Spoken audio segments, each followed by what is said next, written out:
everyone, I'm Toni Hembree. Welcome to a special edition of In God We Trust. This is our Table Talk edition, the very first one. I am joined here with my handsome, intelligent, and always informed husband, Kyle Hembree, who always has really great insights about what's going on in the world. And one of the reasons we decided to do this is because we like to talk about politics and news at home, and he always has great things to bring to the table. So today we're going to talk about Greece, and the most recent In God We Trust we did was about the bailout situation there. And since then, they have accepted the bailout, even though the Prime Minister said no bailouts. So we do have a comment from a viewer here. Would you like to read it? Yes. This comes from Ray. He says, the fall of Greece is sad. The taxation rate is astronomical, and the citizens have made taking government subsidies and tax evasion an art.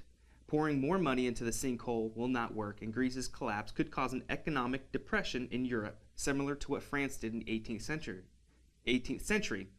It appears from the video that the blue-collar faction votes no and the white vote yes. He found this interesting because that would be the opposite in the United States of America, which was a very interesting point that I actually didn't notice the first time watching that during the show. If I were to vote, I would vote no bailout, not because I side with one faction or the other, but I believe as Thomas Jefferson and Ronald Reagan did, that less government is better. America should notice, as this could be a microcosm. Sadly, most people are unaware of Greece's problems and even less aware of America's issues. As Revelation points out, there will be economic chaos in the end times, and as you can see that people over-reliance of the government will eventually cause this. This is why we need to keep our focus on Jesus, the Bible, and prayer. Amen to that. There was a lot in that short email. There is a lot. So let's look at that for a minute. The fall of Greece is sad. The taxation rate is astronomical. Yes. I actually had to look that up because I knew it was high, but it's 46%. That's insane. That's insane. America's getting close to that, though. Yeah, America's at 40. We're on the fast track, and you know, it's one of those things where sort of as America goes, the Canadian economy goes, and it's really been an interesting thing to see over the last, really the last 10 years, how the dollar, the U.S. dollar and the Canadian dollar have fluctuated, how they've been even, how Canada's been a little bit higher, been lower, and it's sort of one of those ongoing issues that we see, because if the American economy falls as is Greece's, what does that mean for That's a lot more people. There's a lot more people. You know? But interestingly, I think the point there too is if you're not making wealth, you're creating wealth, you're not allowing your people to use their gifts and talents.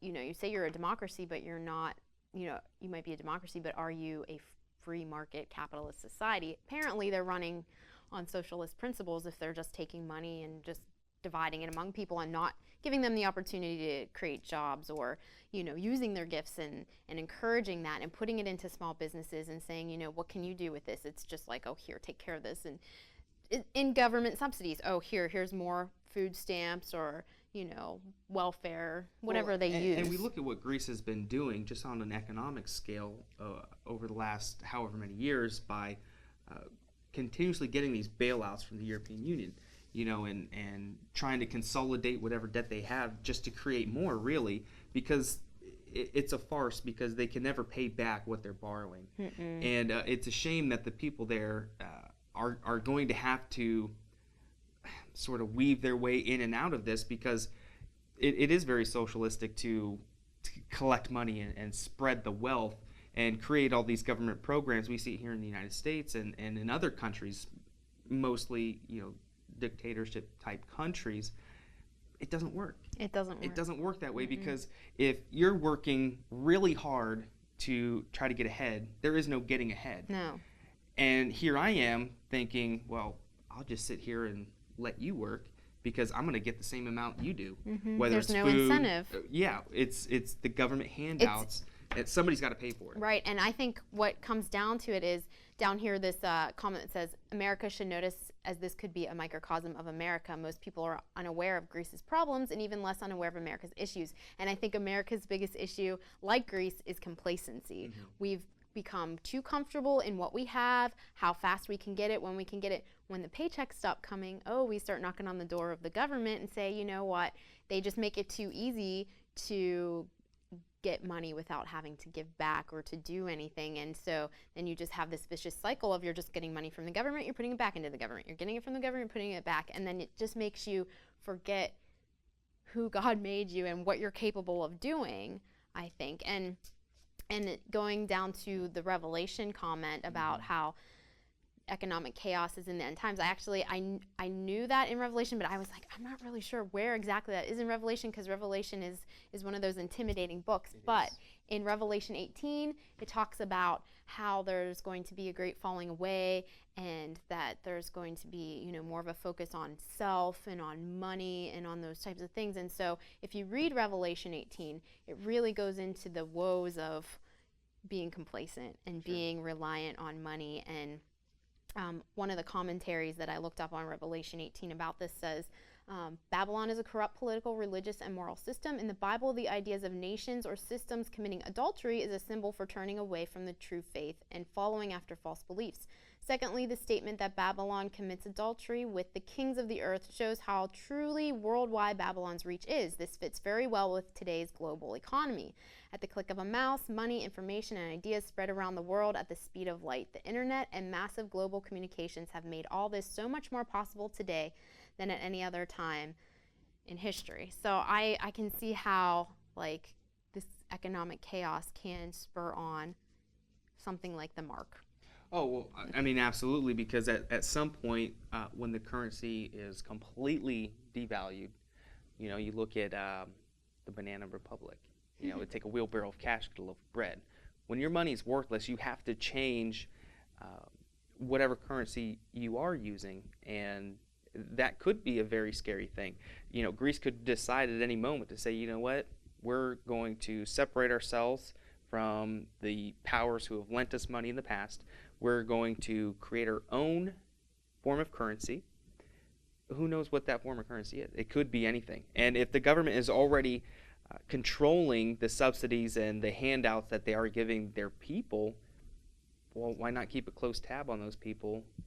Why not, insert a chip into the finger? About them, what they're doing.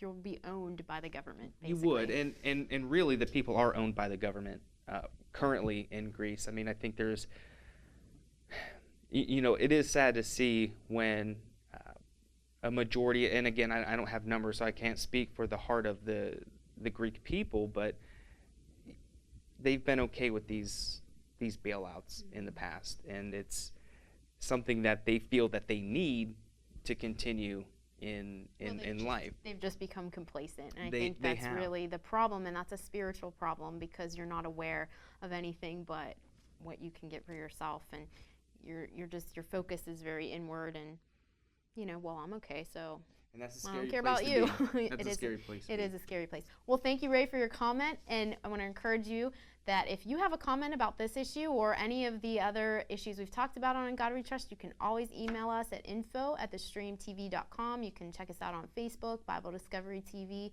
Network. You can leave a comment there.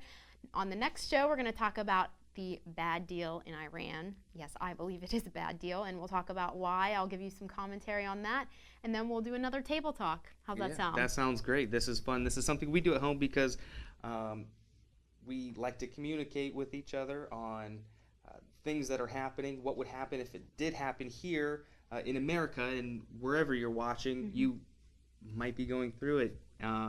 It's one of those things that you have to be aware of. You have to. And you have to know what's coming down the pipe, just like Revelation 18 with the economic chaos. It's ripe for it all over the world. And we just need to keep our eyes on the Lord, because He's the only one that's going to get us out of it. That's true. So keep your eyes fixed on Him, and we'll see you next time.